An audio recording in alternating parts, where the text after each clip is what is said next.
കൊല്ലം പറവൂരിൽ കടലിൽ ഇറങ്ങിയ 2 +1 വിദ്യാർത്ഥികളെ കാണാതായി. പൊഴിക്കര ദേവീക്ഷേത്രത്തിന് സമീപമാണ് ഇവർ കുളിക്കാനിറങ്ങിയത്. 3 വിദ്യാർത്ഥികളെ രക്ഷപ്പെടുത്തിയിട്ടുണ്ട്. സൂര്യഗായത്രിയാണ് കൊല്ലത്ത് നിന്ന് വിശദാംശങ്ങളുമായി ചേരുന്നത്.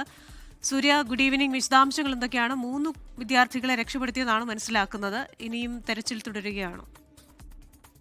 ക്രിസ്ത്യൻ കുട്ടികൾക്കായിട്ടുള്ള തെരച്ചിൽ തുടരുകയാണ്. പരവൂർ പൊഴിക്കര ക്ഷേത്രത്തിന് പുറകിലായിട്ടാണ് ഈ കുട്ടികൾ കടലിൽ കുളിക്കാൻ ഇറങ്ങിയത്. ഏകദേശം ഇന്നിപ്പോൾ 2:45 മണിയോട് കൂടിയാണ് ഇവർ കുളിക്കാൻ ഇറങ്ങിയത് എന്നുള്ളതാണ് അറിയുന്നത്. അയത്തിൽ സ്വദേശികളായിട്ടുള്ള കുട്ടികളാണ് ഈ കടലിൽ കുളിക്കാൻ ഇറങ്ങി ഇവർ തിരയിൽപ്പെടുകയായിരുന്നു.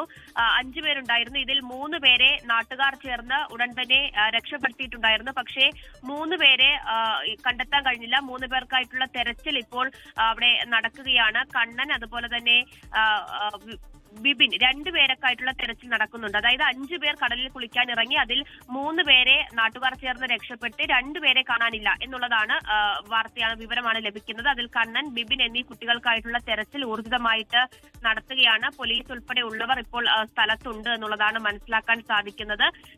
കൂടാതെ നാട്ടുകാർ ഉൾപ്പെടെ ഉള്ളവരുടെ സഹകരണത്തോടെയാണ് ഈ കുട്ടികൾക്കായുള്ള അന്വേഷണം തെരച്ചിൽ ഇപ്പോൾ കടലിൽ നടത്തുന്നത്.